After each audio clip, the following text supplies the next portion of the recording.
Fala pessoal, sejam todos muito bem-vindos a mais um podcast do Orbit. Nosso objetivo aqui é sempre conversar com vocês, trazendo insights de vida, conversar sobre oftalmologia, mas também sobre as outras caixinhas que têm que ser preenchidas por nós como oftalmologistas. Então a gente quer conversar sobre a vida, quer trazer dica de como ser feliz, dica de como levar a vida numa leveza, fazendo as coisas em altíssimo nível em todos os aspectos, tanto nos aspectos pessoais quanto nos aspectos profissionais.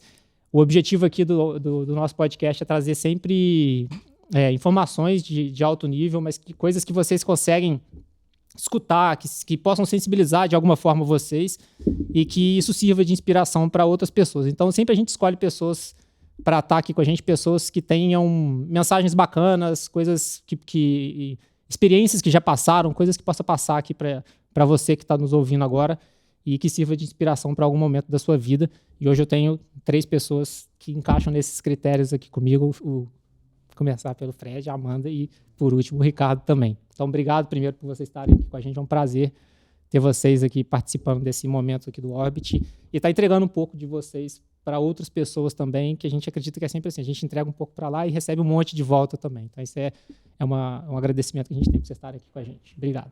E uma das coisas legais é que essa série de contextos, como a gente vem falando, né? A gente costuma se comparar. E como é que eu comparo? Como é que eu me comparo com uma pessoa que começou uma corrida 2 anos antes, 3 anos antes? Né? Então, tem tanta gente pensando em como vai ser daqui a 2, 3, 5 anos, o que pode fazer para isso ser melhor, para aquele objetivo ser alcançado. E a ideia de vocês hoje aqui é que a gente consiga conversar um pouco sobre o contexto de vocês. Como vocês estão hoje, perspectivas futuras e o que vocês fizeram, qual foi a estratégia feita até chegar nesse ponto onde vocês estão hoje. E aí eu queria começar com a primeira pergunta, tá, para o Fred. Fred, eu queria que você me contasse um pouquinho, assim, de uma forma breve, como foi a sua trajetória na oftalmologia? Você terminou a residência em oftalmologia, a escolha para retina, fellow? Boa. Obrigado, Ricardo. Obrigado, Emerson. Eu acho que o convite, fiquei muito feliz com o convite, né? É uma honra estar aqui com vocês. Converso bastante com o Ricardo sempre conversei, pedindo dicas. Acompanho aí todas as atividades de vocês, então é uma honra estar aqui. Bom, respondendo a sua pergunta, eu sou do Espírito Santo, né? Fiz faculdade em Vitória e aí prestei prova de residente no Rio de Janeiro, no Hospital do Servidor. E o meu hospital era um hospital onde a retina sempre foi muito forte. Então eu tinha chefes e staffs que são referências em retina, referências do Rio de Janeiro, sempre estão nos congressos, então eu acho que a residência me levou um pouco para a retina. E era realmente a parte que eu tinha mais curiosidade, achava a cirurgia bonita, gostava das doenças clínicas, então acho que foi um processo natural, tá? E como a gente sabe, o hospital federal e público, né, tem acho que é uma tendência em ter bastante fluxo de verba para poder produzir um período e um período depois muita dificuldade. Então eu estava enxergando que para eu ficar no meu hospital e fazer um fellow, eu ia pegar, eu acho que um período muito, muito complicado para aprender retina. Então eu comecei... Sem te cortar, mas você acha que isso foi pela data ou foi pelo ciclo de verbas mesmo? Por exemplo, foi na época da pandemia que isso aconteceu? Não, foi antes. Eu terminei a residência em 2019, início de 2019, né? Então eu olhei, eu vi que, poxa, talvez para o que eu queria aprender na retina ali estava um pouco suficiente para mim e eu acho que eu queria mudar um pouco. Eu via São Paulo como uma referência. Falei, acho que é a hora de mudar, vou tentar fazer umas provas em São Paulo. E foi quando eu prestei a prova de fellow para o SUEL, que eu já sabia que era uma referência.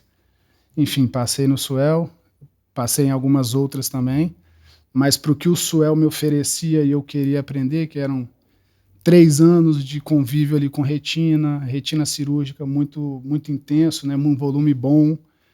Dr. André Gomes, que, poxa, é um mestre que me ensinou quase tudo de retina, né, e é um cara, poxa, uma referência. Então eu escolhi o SUEL. Lá eu pude aprender muita catarata, que é um lugar que dá muita experiência em catarata também, ultrassom, enfim, para mim era um fellow que servia para mim, para o que eu me enxergava. Eu acho que é isso, o fellow não tem o melhor fellow, mas tem um fellow que combina com o seu perfil, né? Enfim, escolhi o SUEL e mudei para São Paulo. E foi onde eu passei os 3 anos e acabei no final desse ano, né? Enfim. Uma das coisas interessantes é que você traz um contexto todo de decisão, tomada de decisão, sua linha de pensamento nessa escolha. E a Amanda, ela teve uma certa dúvida na hora da escolha, né? A Amanda, eu conheci melhor na época que ela foi prestar as provas de fellow e que nós tivemos a oportunidade de bater um papo, de ter essa conversa que a gente tenta abrir para todos aqui sobre o que pensar e quais eram as decisões. E eu lembro de algumas dúvidas naquela época, né, Amanda? Então, eu vou pedir para você contar um pouquinho da sua trajetória na residência e a escolha pelo fellow e como que você está hoje. Então, obrigada também pelo convite, fico muito feliz de estar aqui. E sim, eu cheguei a ter dúvidas sobre retina. Eu sou de Curitiba, Paraná, fiz a minha faculdade em Curitiba, fiz a minha residência em Curitiba também. Também é uma residência que tem um ponto forte, a retina. Então, é algo que sempre me chamou a atenção, principalmente pela beleza da retina clínica, que é algo que eu sou ainda mais apaixonada que retina cirúrgica, porque eu acho que a gente consegue tanta informação através de um fundo de olho, eu acho isso, assim, fantástico. E só que cheguei a ter um pouco de dúvida, realmente, se ia prestar prova para retina, se não ia, porque em Curitiba a gente tem alguns serviços que você tem que fazer retina clínica e cirúrgica, não tem essa divisão, se você pode escolher só fazer retina clínica e depois a cirúrgica. Então, eu cheguei a ficar um pouco balançada. Também, na época da pandemia, eu acompanhava bastante as aulas que você fazia no Instagram e tudo mais, no YouTube, no Zoom, né? E isso também me levou a ter um pouco mais de vontade de fazer retina, porque eu achava que era interessantíssimo. Eu acho que isso foi muita gente teve, né? Acesso a muita informação, a aulas mais leves e tudo mais. E aí eu fiquei nessa dúvida. Acabei escolhendo fazer retina em um serviço que me permitia fazer retina clínica, e se eu quisesse parar por aí, tudo bem. Mas fiquei para retina cirúrgica, estou gostando de toda forma, e é isso. Eu fico extremamente feliz de estar aqui com você hoje, que já é minha colega retinóloga, que está seguindo com a sua especialização na parte cirúrgica, e que você conta que eu participei lá dessa sementinha. A ideia é exatamente essa. A ideia é poder provocar a curiosidade e fazer com que os alunos, as pessoas interessadas, elas decidam se elas querem seguir com aquela especialidade ou não, se elas querem se aprofundar mais naquele assunto ou não. E assim como você, eu sou apaixonado pela imagem do fundo do olho, porque ela traz tanta informação, né, Badaró? Eu acho muito legal isso que você comentou, porque a gente tem a possibilidade de tocar a vida de pessoas que às vezes a gente não tem a menor noção. Exato. E olha que legal a influência que o Ricardo teve, né, assim, sendo que vocês estavam em locais completamente diferentes, geograficamente, Sim. né? Vocês estavam em locais, em fases de vida diferentes, em comunicação diferente, enfim, estavam em outras...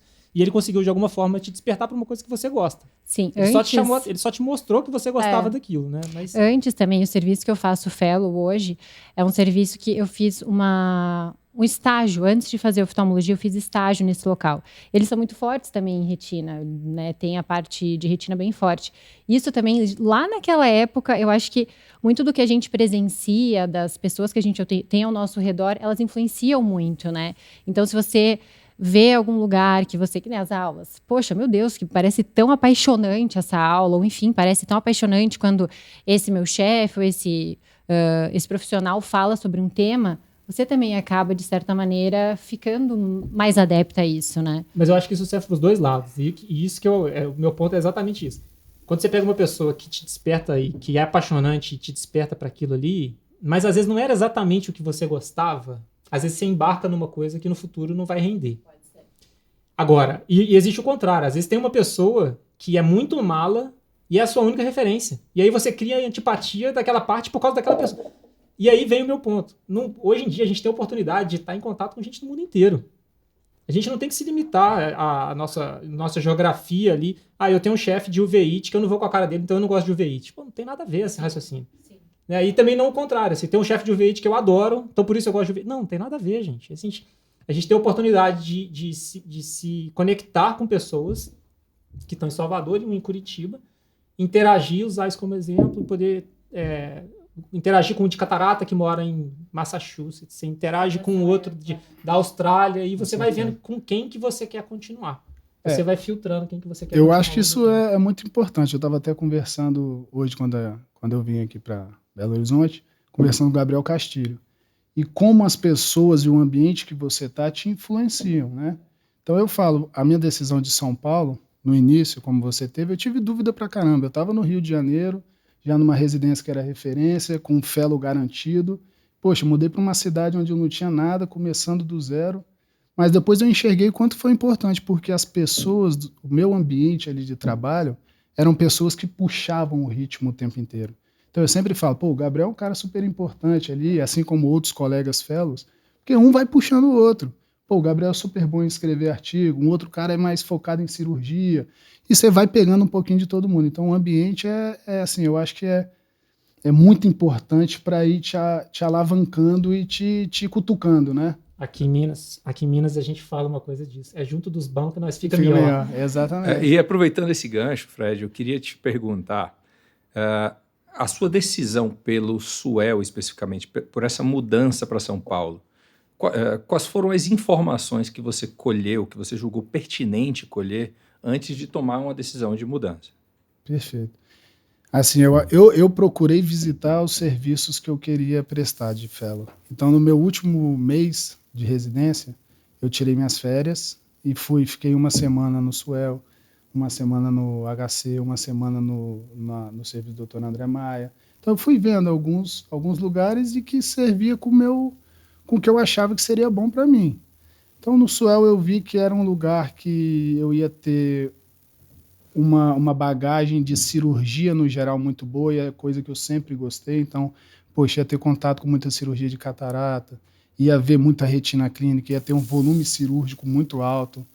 Tinha alguém de referência que eu já admirava, que era o Dr. André, a doutora Cleide. E uma coisa que me chamou a atenção também, que no Suel era um grupo de fellows muito heterogêneo, vamos dizer assim. Pô, tinha alguém que fez serviço em Belo Horizonte, um no Sul, um no Nordeste, um de São Paulo. Então, quando unia aquele grupo, ficava várias pessoas de nível bom, mas com, poxa, técnicas diferentes, aprendizados diferentes. Então, pô, o tempo inteiro eu aprendia muito com meus amigos e com os chefes. Então, isso me cresceu os olhos. E o dia a dia era muito legal com os colegas, entendeu? Então eu falei, poxa... Desculpe interromper, você passou um período vendo a rotina, visitou o serviço? Não tinha muito tempo, mas tinha uma semana. É claro que, poxa, não é o geral, mas você tem uma ideia de como é, né? Mas nessa visita você se identificou com aquele modelo e entendeu que aquele modelo casava com a sua forma de aprender? Sim, porque eu vi que era mais cirúrgico. Eu acho que a gente vê muita clínica, mas o Suel é um lugar voltado para a cirurgia. Eu acho que no momento de aprendizado, a cirurgia talvez eu não conseguisse buscar depois. A parte clínica, poxa, vocês fazem muito bem isso, vocês facilitaram o ensino. Hoje, talvez alguém que tem uma deficiência em clínica, fazendo curso, buscando, estudando, eu acho que ele consegue suprir. Talvez a parte cirúrgica, no meu entendimento, se você não tem uma instituição ali para te dar base, ensinar certinho e tudo mais, eu acho que para aprender depois do momento de aprendizado é muito difícil. Então, acho que isso também foi um pensamento que eu tive e que me ajudou a tomar essa decisão. Amanda, como é que foi você nessa escolha, nessa decisão da transição do fellow da residência para o fellow? Como é que você escolheu, assim? O que é que você pensou? Enfim, me conta. Então, como eu comecei falando ali, o Hospital de Olhos do Paraná sempre foi um lugar que eu já tinha como referência, porque eu sou de Curitiba, então lá é um serviço muito grande de oftalmologia. Então, era um local que eu fiz o meu estágio antes de ir para a oftalmologia, eu fiz um estágio lá, decidi que eu queria oftalmologia quando passei por lá, de fato, bati o martelo, e os chefes principais dali são 2 retinólogos, então a parte de retina é muito forte lá. Também eles têm, que nem vocês têm o Orbit, eles têm também reuniões ocasionais, que é o Eye Talk, que fala sobre diversas patologias, não só de retina, mas diversas patologias oftalmologia. Então, foi mais uma escolha baseada em pessoas que eu conhecia, pessoas que eu admirava, sabia que em retina era muito bom, volume cirúrgico lá é ótimo, parte clínica também é espetacular. Tem uma tecnologia, tem infraestrutura, tem um ensino bem bom, então minha escolha foi mais baseada nesse ponto. Uma história muito bonita, né, Badaró? Mas eu queria muito saber aquela parte que não é contada, aquela parte que você pensa de estar longe da família, que você sabe que você vai ter que pensar no seu mercado de trabalho envolvido, as angústias e ansiedades que envolvem, porque na hora de você tomar uma decisão como essa, você precisa ter esse pensamento, né, misturado? Vocês tiveram o apoio de amigos, família nessa decisão? Como é que foi? Bom, eu conversei com bastante gente que talvez tivesse feito acho que o mesmo caminho, há anos atrás. E oftalmologista, o Japi era uma pessoa que no Rio eu conversava demais, foi um cara que me apoiou muito na decisão.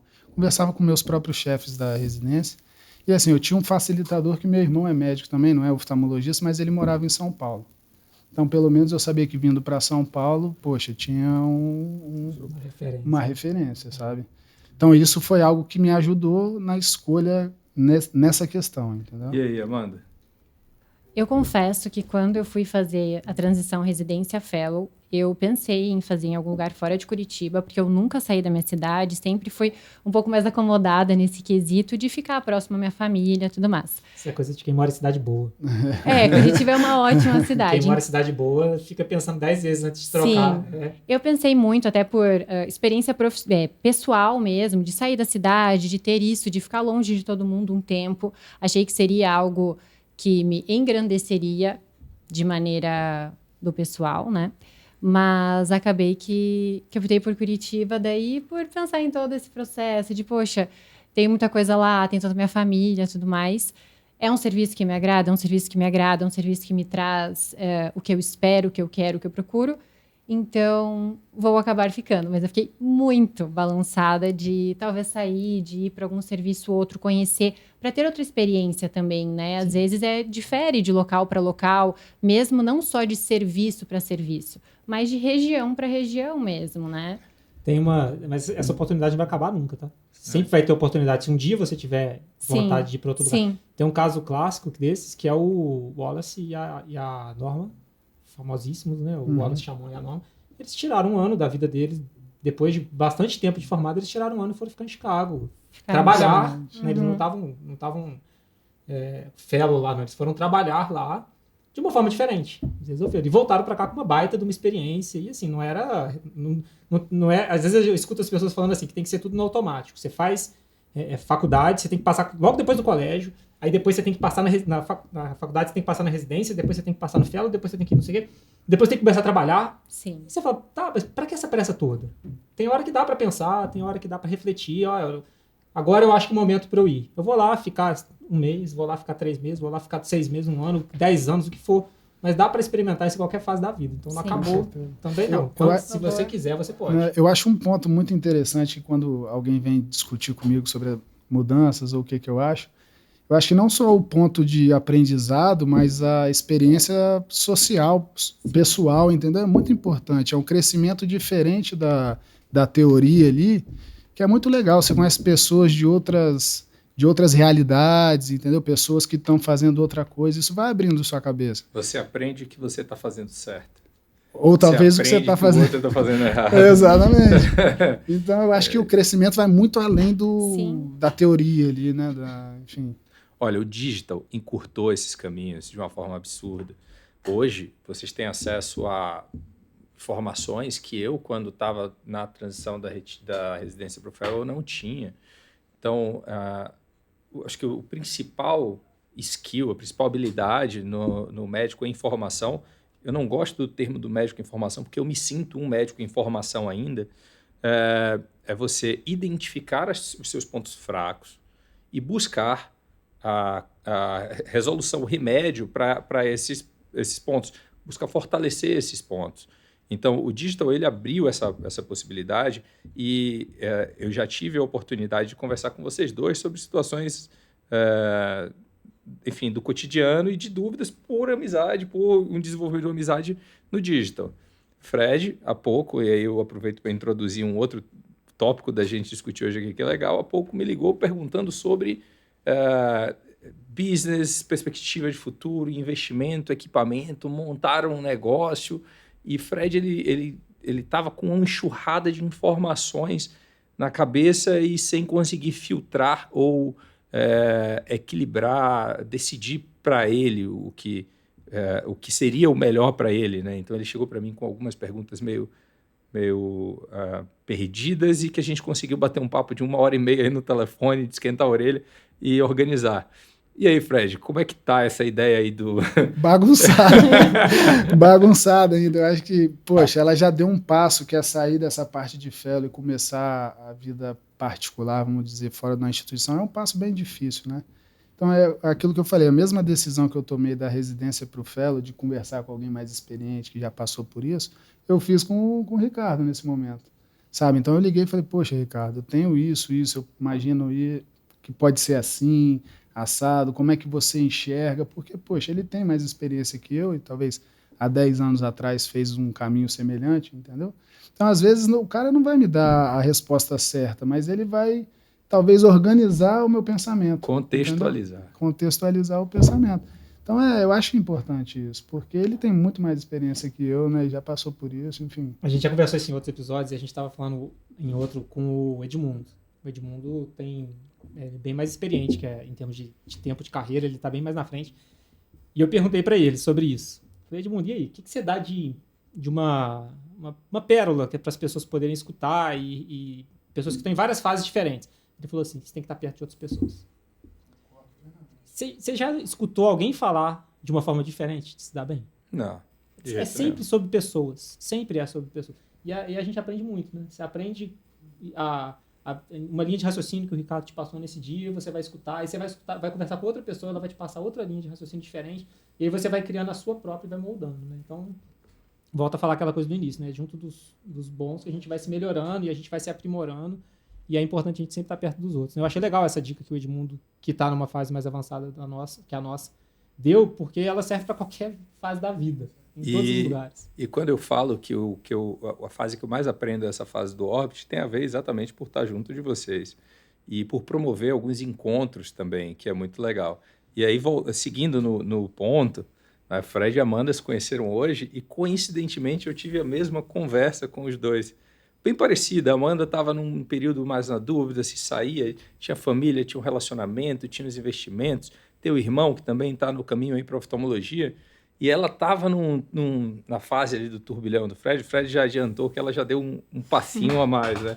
Então a Amanda montou a clínica dela, eu já vi as fotos na rede social, tá coisa linda.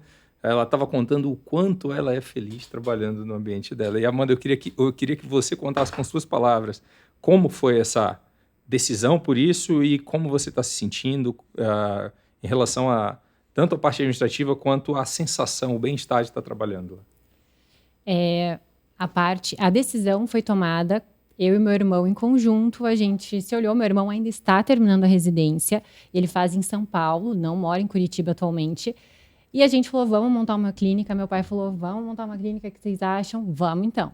E foi. É uma clínica pequena ainda, mas é o que eu falei também para o Ricardo, é muito gostosa a sensação de um passo de cada vez, de você ir adquirindo suas coisas, e é teu, e daí você trabalha, e você faz as coisas do teu jeito. É muito gostoso, eu acho que é uma sensação maravilhosa, e os pequenos passos, para mim, é o que mais me dá, assim, a alegria, sabe? De, poxa vida, olha só, já aumentou a agenda, ou, puxa, olha, aquele paciente recomendou, e por isso que esse paciente veio, que legal, sabe? Porque é uma coisa tua, você está crescendo por você. É uma coisa diferente, assim, é uma sensação muito boa. E como é que foi partir de médica para empresária? Porque você está contando uma história poética, linda, sorriso no rosto. Eu quero saber como é que... lado escuro aí, né? Os skills, né? Você vê o brilho no olho dela contando, que é tudo lindo.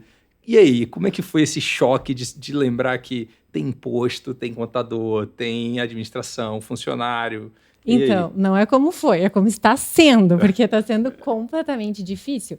Cada dia, ainda mais que meu irmão está longe, então eu que estou meio que na responsabilidade de tudo. Então, cada dia, assim, meu Deus do céu, eu nem sabia que eu tinha que fazer isso, como que eu vou resolver aquilo, para onde que eu vou, para quem que eu falo. Daí, aquilo que vocês estavam falando, a gente sempre tenta tirar as dúvidas ou se basear em alguém que você conhece. Poxa, como que faz assim? Como que você fez? E assim, tá indo, mas tá sendo muito difícil. Muito difícil. O que é fácil que dá certo, dá prazer? Não. Trabalho, né? Jogo do bicho, prostituição e tráfico de drogas.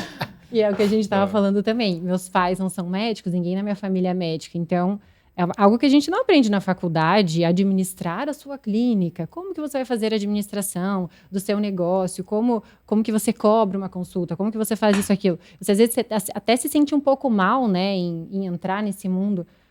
E você tem que aprender. Isso me incomoda, cara. Não isso é pra se sentir mal. Então, mas é uma coisa que você tem que aprender depois, entendeu? Mas no começo você fica assim, tá, e como que vai fazer isso? Essa barreira ela tem que ser quebrada rápido. Exato. Eu vou repetir uma coisa que eu falo para os fellows, que eu já falei 1 milhão de vezes para todo mundo que eu converso, que eu já falei hoje para vocês. Dinheiro é a representação física do tempo de vida que nós gastamos para conquistar aquele dinheiro. A partir do momento que você não cobra da forma correta, você não entende quanto vale o seu tempo de vida, você está dando o seu tempo de vida para outra pessoa viver. Literalmente. Você está atendendo uma cortesia, você está doando o seu tempo de vida.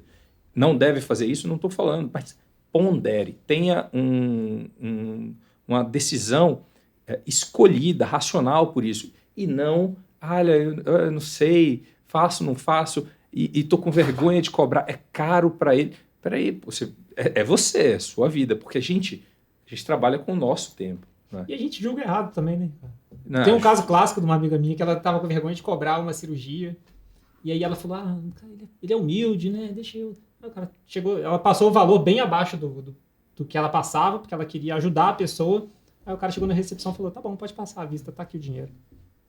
Ou seja, ela estava com um preconceito. Nesse caso, era um preconceito até positivo, porque ela queria ajudar a pessoa. Mas esses preconceitos, às vezes, não fazem sentido. Né? Não tem porquê. É da nossa cabeça, não é a realidade. Não são os nossos julgamentos. E às vezes o julgamento nosso não tem nada a ver com o da outra pessoa. A gente não aprende na faculdade de medicina. A gente tem uma faculdade de medicina que tende muito para um lado de socialista, esquerda, ideologista, de que você... Sacerdotismo.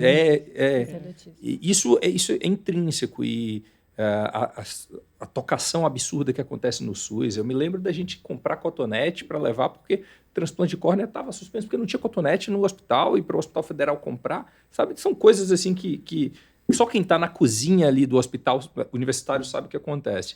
Então, eu acho que a gente devia ter esse aprendizado.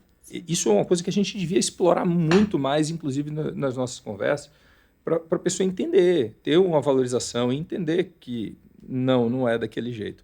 Uma outra coisa que eu percebo e que eu acho que vai estender muito se a gente for puxar aqui, mas é sobre a tomada de decisão quanto à compra de equipamentos e investimentos em clínica. Isso aí vale um congresso inteiro, né? Vale, né, cara?